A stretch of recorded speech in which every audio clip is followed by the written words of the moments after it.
I have tons of questions. When I honestly, man, when I read this, I had to read it 3 times because I thought I got it wrong. I couldn't believe what you guys did. I was like, wait a second, is this right? Then I look how much money you raised in the process. I'm like, what? Holy cow! How did I know about this? Okay, Brendan, welcome to the show. Thanks for joining us. I know Adam and I are really excited to chat with you today. Yeah, thank you for having me. It's an honor to be here to have this conversation with you guys. Yeah, well, the honor is ours for a variety of different reasons, but I want to jump into one kind of most obvious and most significant, which is let's just call it your water adventure. But I want you to sort of unveil the details for our audience, and then we'll jump into what I think will be some really obvious conversations about anti-fragility.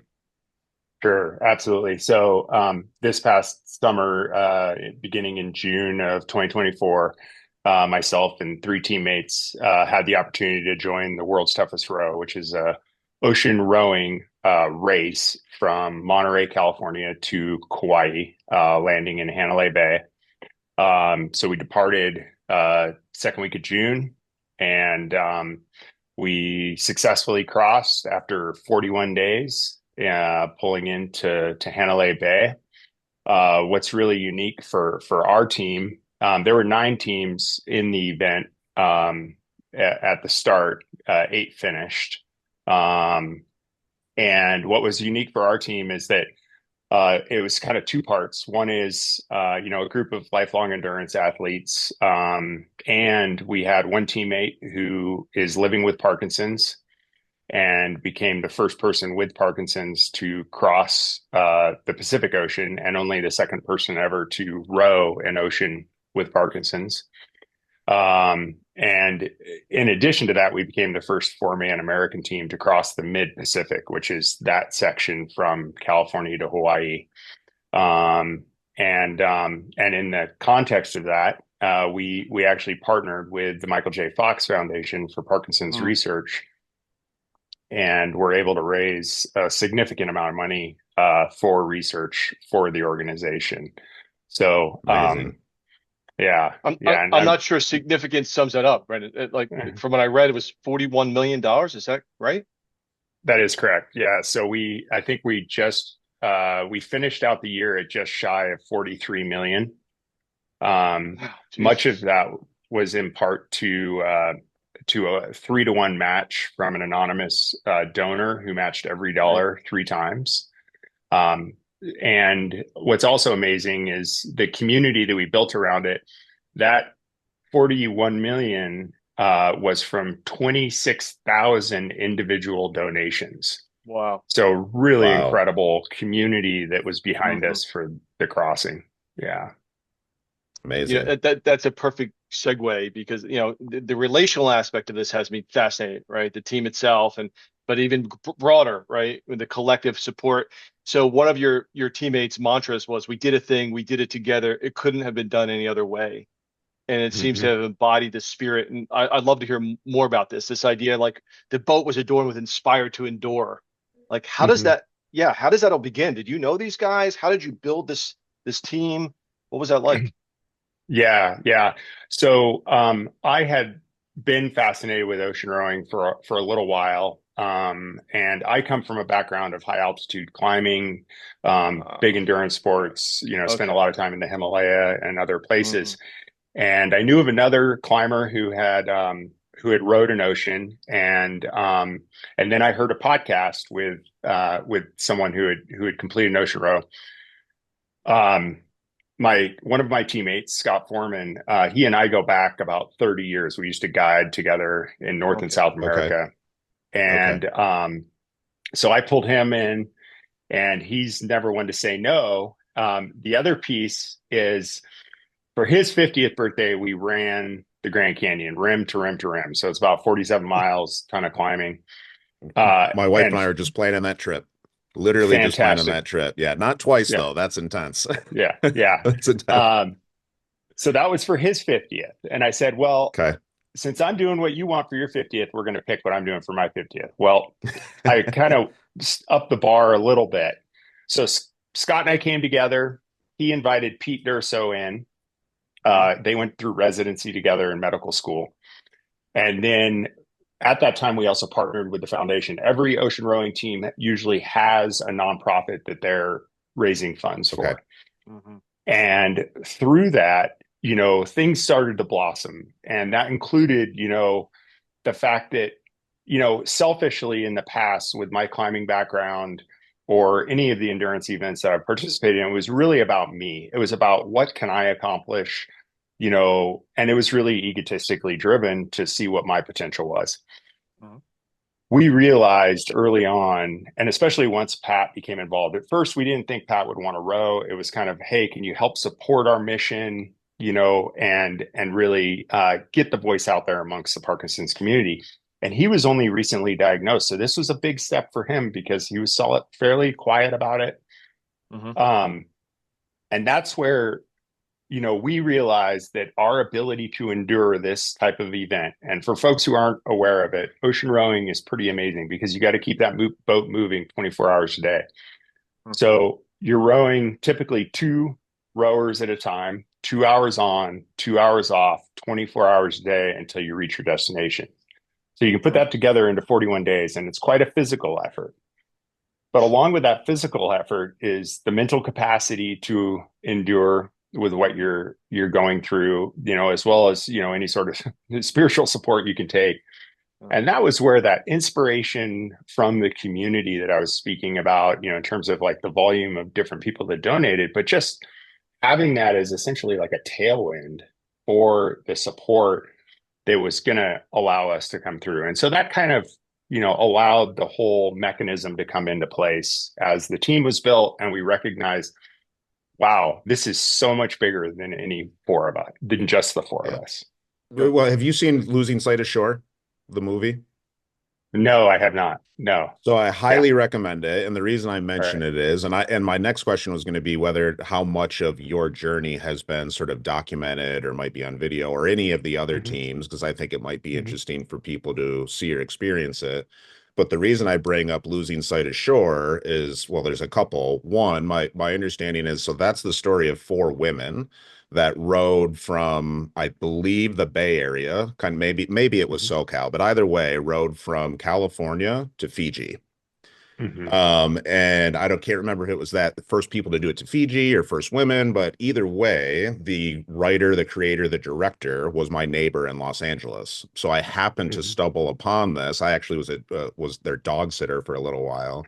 And it really, really, I think, does a great job of sort of, documenting, obviously, the sort of experiences that I imagine you're talking about, right? Sort of these constant rotations, sleeping in short shifts, covering for each other, dealing with the physical taxation and injuries, the constant sun exposure. Like there's a lot of little nuances, I thought, that I noticed from getting in the film that I wouldn't necessarily pick up just hearing somebody kind of describe it, right? So Losing Sight of Shore for anyone interested in digging into it. Yeah. I'll definitely check that out.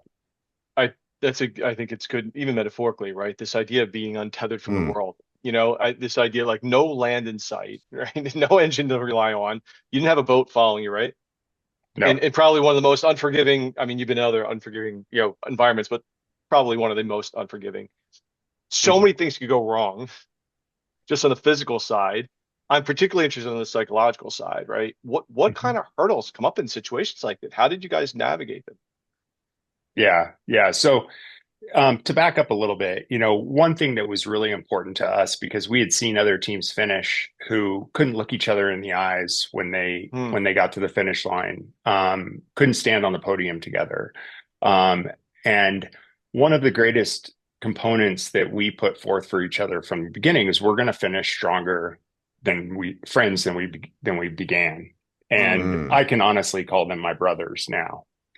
And a big part of that is really showing up for each other. And we worked, with our ocean rowing coach. He's Angus Collins. He's the foremost ocean rower in the world, on not only the components of the boat and the navigation and the communication, but also just the bigger capacity of being able to support each other. And, knowing if someone comes out and they're in a poor psychological state, knowing that you have their back, whether they need some additional rest to kind of Yeah. recenter, or getting on the oars is actually the best thing for them right now because they feel like they're doing something as opposed to just Hmm. being with this immense landscape that has no end at that Yeah. particular time. And we did that very well. So really understanding everyone's nuances, what our triggers were for having those breakdowns. And I can tell you, the fourth day into the row, we hit a pretty significant storm. And when I say that, we're talking 40 to 50 knot winds. We saw swells up to 40 feet, 40-foot waves. Holy And cow. we're in a 28-foot, very small, Rowboat. 3-foot wide ocean rowing boat. Yeah. And you can't train for that, no No. matter what event, throwing yourselves into that particular environment. And Pat was exceptionally seasick. We were anticipating that he would get seasick for a couple of days, but it was affecting his meds and his ability to manage Parkinson's. Pete was also not feeling super well. And Scott and I had been rowing for 11 hours straight because Oof. the other two were not able to row. Well, Oof. this was the middle of the night. We're just getting beat up and we needed to pause. And without even saying anything, but just looking at each other, we had that immediate, can we really do this? Right. And what we were doing is we were deploying the para anchor, which is this big parachute you can put out in front of the boat, and it turns the boat into the waves and the wind. And it basically is a little bit of a safety net. And you can pause. You're not moving, maybe, but an incremental knot per hour the wrong way. But we Okay. knew we needed to do that in order for ourselves to reset physically a little bit and mentally. But at that moment, we also, within that context of can we really do this, we also recognized how much bigger this was than any one of us, that it was the four of us being able to support each other within that capacity of of succeeding, but also all of those who were behind us. Hmm. And just we hit reset. We spent about 5 hours on para anchor, and when we pulled that para anchor, we never stopped again all the way to Hawaii, except to pause and clean the bottom of the boat or deal with other things like that.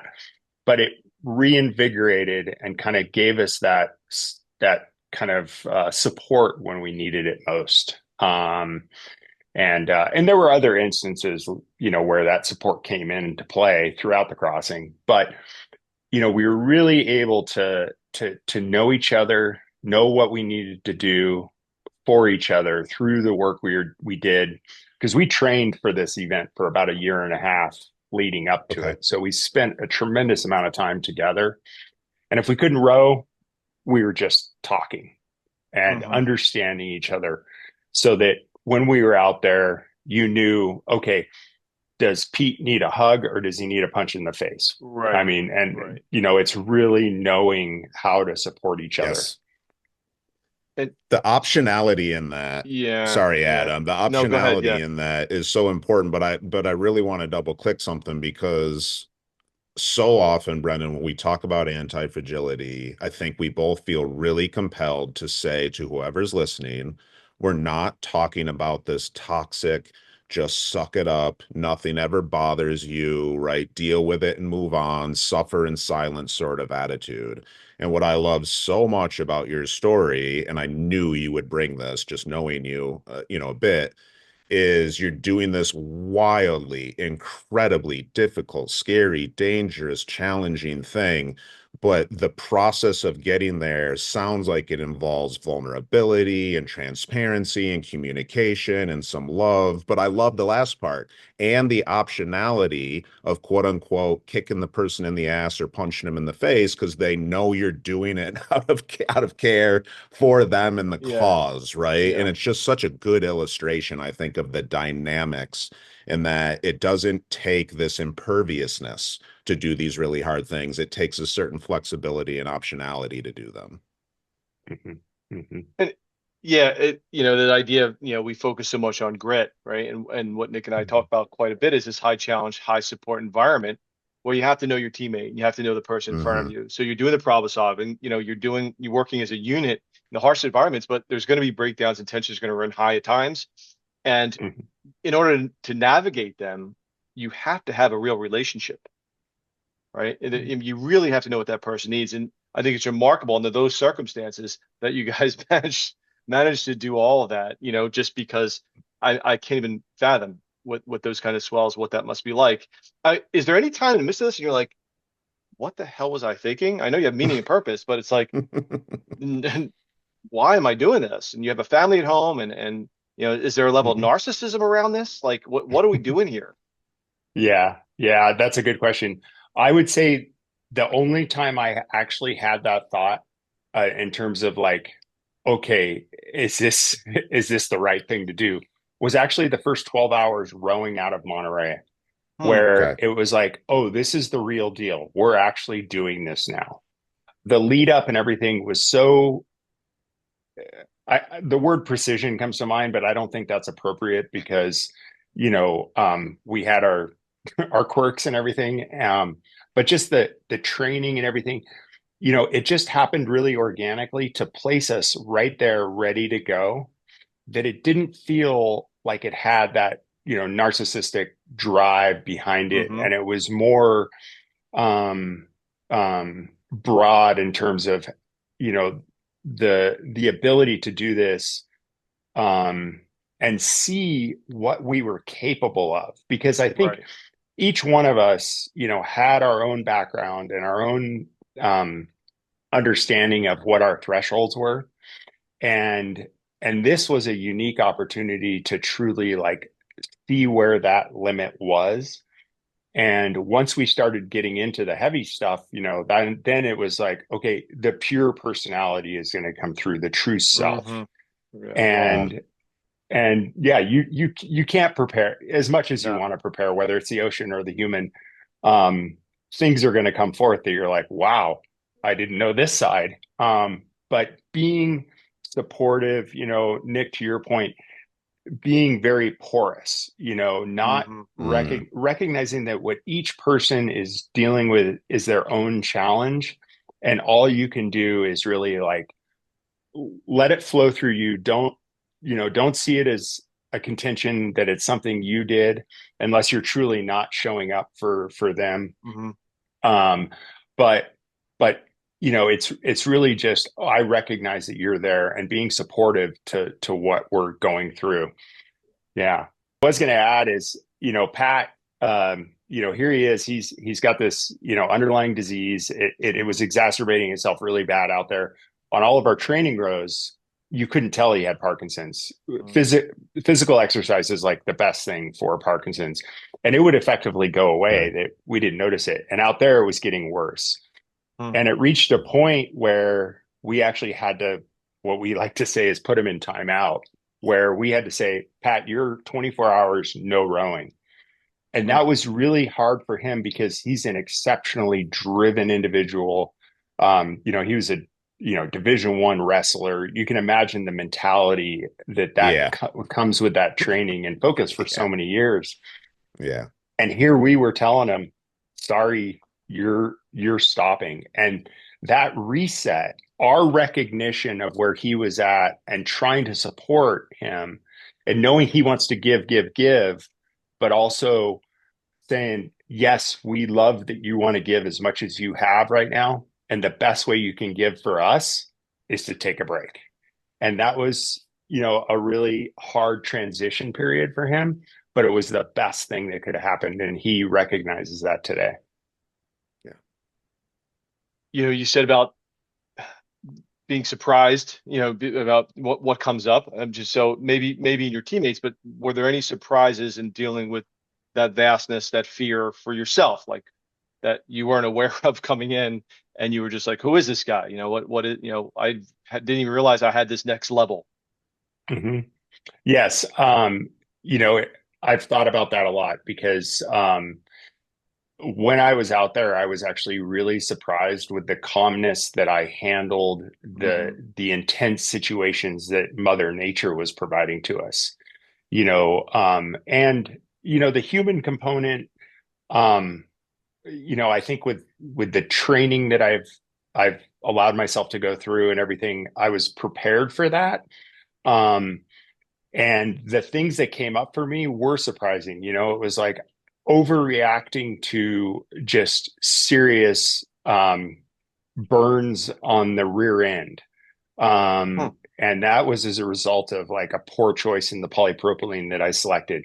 But if you think about it, the two primary contact points when you're rowing is your rear end and your hands. And both were taking a severe beating. And I just had a complete breakdown over that. Huh. But what the ocean was throwing and everything else, I just had this sense that everything's going to be okay. And I don't know if that's just my years of emotional maturity and having been in the high mountains and witnessed death and witnessed the Yeah. chaos there, that it's grown over time, that I had less fear there. And it was more the reactive side of me that came forth for the things that now I look back and I'm like, my goodness, you know, funny thing Yeah. to get worked up over, but that's where my element of frustration, or that's maybe how I exhibited with my fear, was right there in my rear Right. end.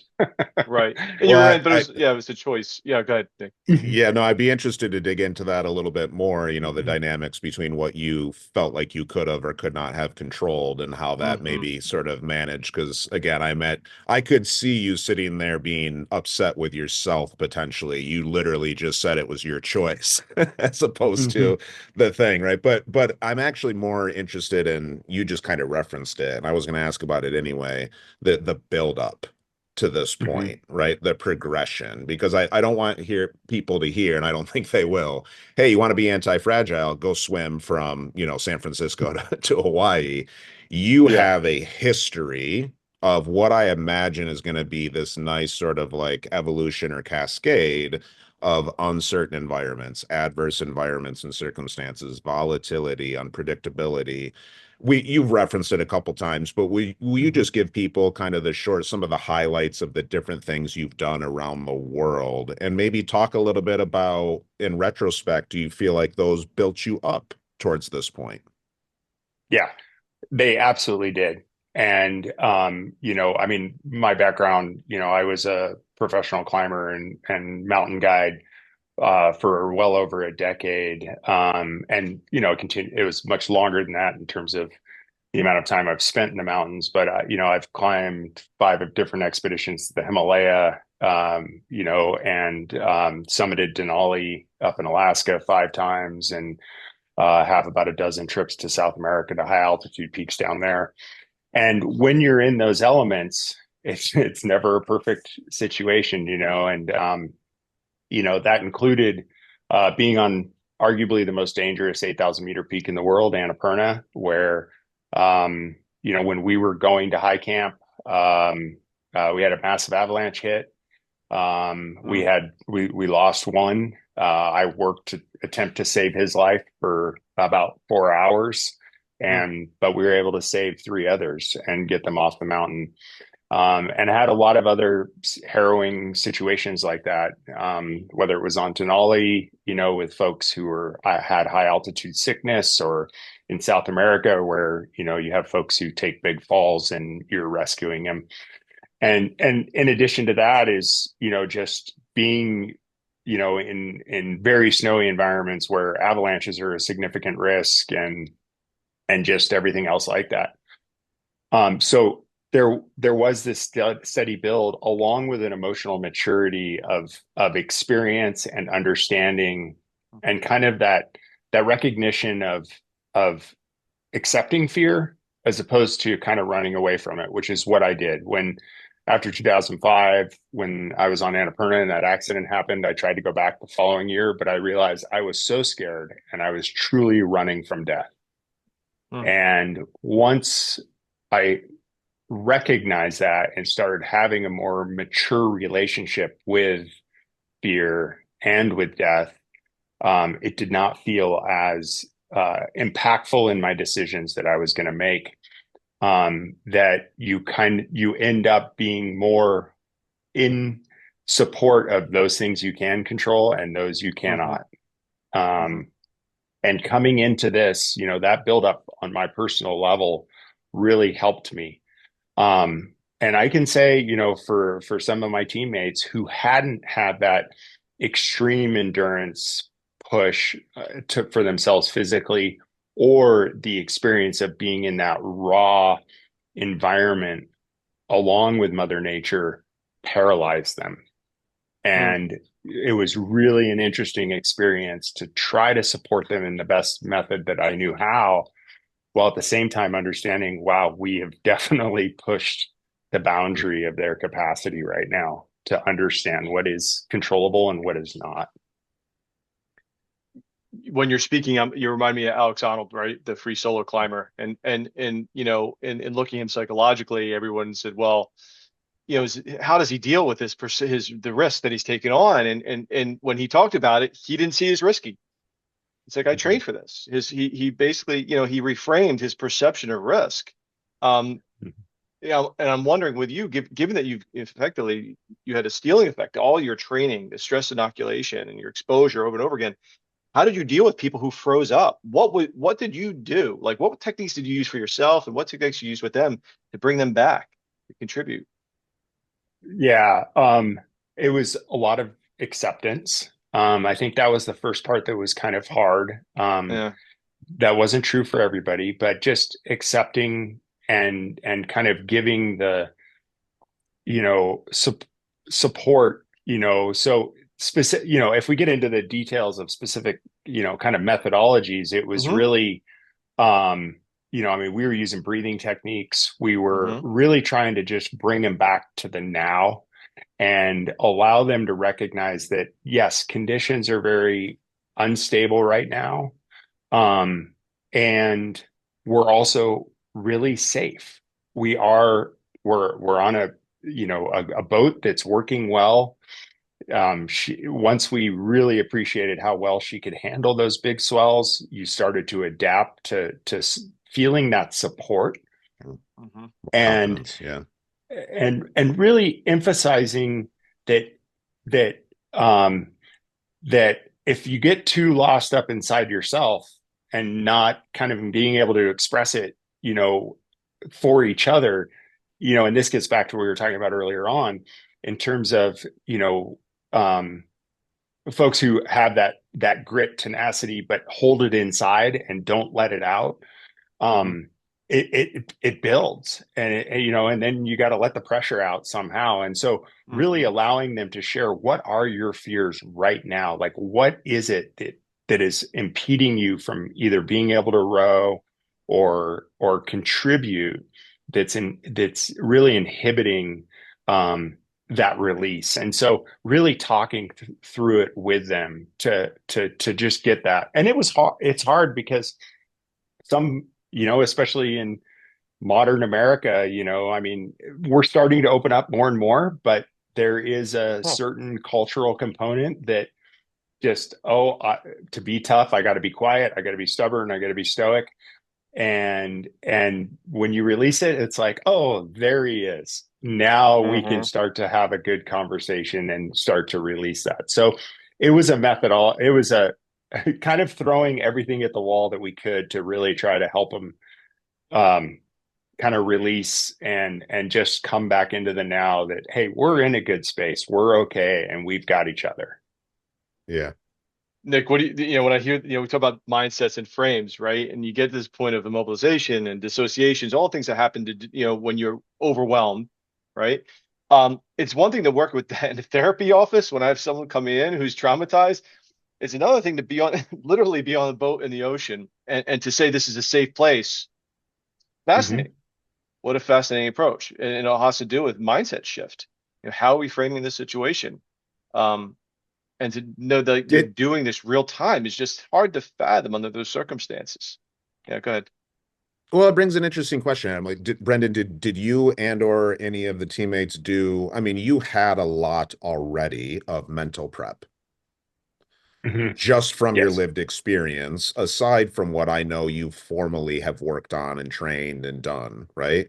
Did Hmm. did they work the quote unquote mental side at all coming in to sort of like shift some of those mindsets or give themselves tools? Because there's throwing yourself in the ocean and then there's throwing yourself in the ocean without knowing how to tread water or swim, and those are very different things. So I'm just curious about the way they prepared themselves or not. Yeah, yeah. So, or not. Yeah, it was a Okay. balance when we did it as a team, and we talked early on like we should get a coach and really like work with them, and but we held off and we kind of let it unfold organically, and so that we could learn each other before we dove into having somebody try to pull it out. Like let's soften the edges with each other first. And how it actually ended up unfolding is that I would I would help lead us through some just simple guided meditations before we go out Mm-hmm. if we knew we were going out on a training row and it was bigger water that day or conditions were going to be more challenging. Right up to I actually had reached out to Kelly Boys. I'm not sure if you're familiar with her, but she's a non-sleep deep rest yoga nidra meditation practitioner, Okay. and we were thinking this is just going to be a great technology to use because, when you think about it, we have 2 hours of rest and we Right. need to be Right. as effective with that as possible. Yeah. Well, she ended up going in deeper and really starting to pull those layers back. And we had, 4 or 5 different talks with her that really allowed that vulnerability to come forth and kind of understand each other and for each one of us to understand ourselves more deeply, and that was a really successful tool. And it was more broad than just okay, here's some sleep techniques to maximize your 45 minutes in a 2 hour time off the boat. Right. And so that really brought it forth for folks, Adam, and allowed that training. But it Makes was sense. a rushed experience because Mm-hmm. it wasn't, the years that I've had the opportunity to build upon. Um, some other folks, Scott, he's done a lot of work over the years. So, but we both come from a similar background and had that in our toolbox. Whereas for Pete, it was a new experience and Sure. but super powerful. Yeah, and I know Kelly, her approach is a mindfulness approach, man. So which so it's Hmm. it's interesting that you're taking that approach. So I'm curious about like life after the row, so to speak, right? And in Hmm. terms of like redefining hard things and different perspectives on stress and struggle and so forth. I probably got a sense of how you approach it because you seem to have a long history of this. I'm curious, any changes though in your perspective and or your teammates that you noticed? Yeah, it's interesting you bring that up, and I was actually listening to both of you talk recently Mhm. on one of your recent podcasts, and it something that really came forward for me is, you know, especially with regards to the anti-fragility and the resilience piece, because Mm-hmm. it's kind of taking it beyond that. And the adjustment back to shore, is okay. Yes, we were resilient in our ability to kind of over and over get through these hard challenges. Um, but the takeaways, in terms of the appreciation for simplicity and that Mhm. that adjustment back to life, which is can be quite chaotic on a day-to-day basis, Mm-hmm. and using what we learned out there in terms of, I mean, really for 41 days we were eat, sleeping, and rowing, and it's like you can't get much simpler than that, than maybe chopping wood and carrying water. Mm-hmm. But um but how can I recognize that, that physical and mental challenge that we went through is that opportunity for so much change that comes forth? And how do I pull that into my day to day? And that's been Mhm. a challenge. I'm not going to lie. They do say that a rowing in ocean kind of changes your perspective and kind of how you address things. And that has become very true. And one thing, kind of a nuance is, A lot of the other guys had the opportunity and flexibility to take some more time before they went back to day to day. And I didn't have that opportunity. And I suffered as a result because I was Mm, immediately thrown back in with the wolves in a work environment, and it was, and I don't say that in a bad way. It was just, it was a challenge because my mind was still literally out on the ocean or sure. still kind of absorbing like what we went through. And that piece of, yes, you can handle challenging endeavors like this, and I think people are always um, resistant or kind of hesitant to to really push themselves. And when they do actually let themselves go to that opportunity and then see how powerful and transformative that experience is, then you start to move into how does this live up within a day-to-day environment? Sure. Yeah. Processing integration. I mean, this is one of the biggest issues with military, right? When they come back and, Mhm. um, what about your family then? Mhm. Integrating back with them and how did they handle and process all of this? Yeah. Um, Obviously my family is my greatest supporters, 100%. I mean, the fact that, I mean, my wife has been with me long enough to have been through my Himalayan expeditions, but then now, we have two young kids and Hmm. it's a whole new environment. And bless my wife, I think she carried all the anxiety that I didn't have on the row. And but they were really happy to have me home, and to really um it created that sense of appreciation for each other. But um you know in some ways it's like you can't really, there's no words to really truly describe like what you went through out there Hmm. for Yeah. someone, and you Hmm. can only do it through different storytelling techniques. And of course my kids, they love to just brag about what their dad did. Right, rightly But so. yeah, Yeah. Good reason, yeah, for good reason. Yep. yeah. And I think it also brought just a sense of richness to relationship, Sure. and taking that same, being able to be more vulnerable, more Hmm. open, really Hmm. share what's going on, and I especially see it with my kids. I mean, my wife and I have always been very open and honest with each other, but even with my kids, it's like, share what you got going on, to Hmm. really open up, and being able to carry that forward with them has been amazing, in this particular environment. Yeah. It's funny. You just answered a question I was going to ask. It's like you'd give somebody some advice, um, who's looking to embrace discomfort, right, and to work on develop anti-fragility and resilience, so forth. What would it be? You just did, but I'm wondering. Obviously, not everyone's capable of doing what you've done, or maybe they Mm-hmm. they are, but they're not in a situation or have the context to engage with that. What would you suggest to people in general, just to push their fears, push their limits, whether it's sport, business, personal life?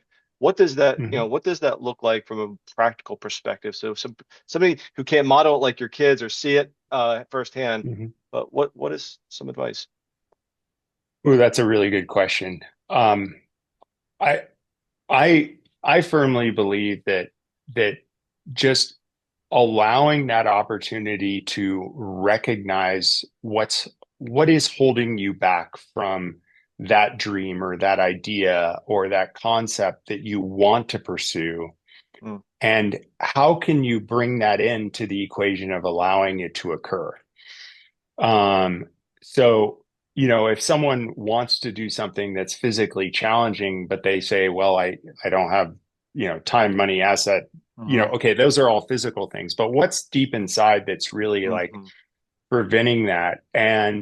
You know, and it can be something simple, they want to achieve a 5 mile run or something like that. Well, the first thing you do is go for a mile walk and see how that felt. And then it's that incremental build to allow Right. yourself to understand. And, it's not like I went out and, as we were talking about, it's like I didn't go out and row an ocean overnight. It was an incremental build to get to where I was, to feel as comfortable as I did out there most of the time. And for anyone, it's just see where you are, understand what might be holding you back from pursuing that endeavor, and then not seeing that hold back as really something that's going to prevent you from doing it, but from something that you can accept and utilize within Mhm. your ability to move forward.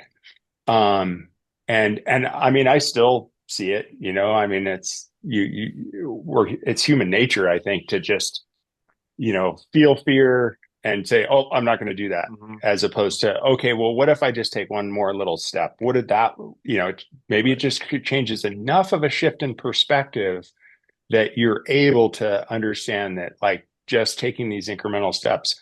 Everyone wants to go from zero to hero Mhm. immediately. They want to take the blue pill or the red pill and immediately get there. And it's really just taking small steps in the direction that you want to go that really builds that potential. Yeah, I Yeah. think it's beautiful. You, Yeah, go ahead, Nick. well, I say you've had a lifetime of those, right? It wasn't that you just build up for the year and a half preparing for the row. You've built up over the course of a lifetime. And for somebody Mhm. listening, regardless of age, the first step might be walk the mile, right? Mhm. Run the 5K, whatever it is. It might be going around the block, right? Mhm. But here's what I want to ask about that. We can wrap on this one. Anti-fragility is really like leveraging or growing from some of these things. So it suggests there's a payoff, right? Mhm. We've talked about how hard it is and some of the takeaways, right? But like, what was it like to get to shore? Did your family meet you? What was the celebration like? But how did you feel? And I want to know, like, what are you taking with you? Yeah. It was raw. I mean, it Mhm. comes up for me right now, you Still know? raw. Yeah. Yeah. I mean, when you've achieved something like that, and then you can step off and immediately fall into the arms of the people who are most important to you in your life, is one of the most powerful experiences ever. Um, and so knowing you had their support and to be right there with them, is just incredible, and I thought I had prepared myself for that experience, but you never really do until it Mhm. actually happens. And I was surprisingly less emotional and pretty just exhausted when we landed. Yeah. Um, Whereas when I think about it now, or even before we departed, I was already emotionally attached to that finish. Um, and so that was pure. Um, Yeah. as far as the takeaway, I said it right there at the finish line, and I'll say it again. There's nothing that we can't do if we put our heart and mind to it. Mhm. And I firmly believe that. And that's probably been one of the biggest things that I've carried away from this, is that, the mind can only drive us so far. It's an important asset. It really helps the rest of the body and the ability to understand. But then you pull the heart in, and that whole emotional Mhm. context that comes with it, boy, it's just untapped what we can do. Mhm. Cool. Great. Brennan, it's such a great story. Congratulations to you and your team on not just accomplishing it, but obviously the money raised, the success, all the awesome takeaways that were a part of this. And we really appreciate spending some time with us today, just talking a little bit about it and sharing it. Thank you Yeah. so much, Nick and Adam. Really appreciate the Yeah. time. Greatly appreciate your time. Greatly appreciate what you've done, but I also greatly appreciate you because I think you're a model for so many. Yeah. Well, thank you. Yeah, really appreciate that. Yeah.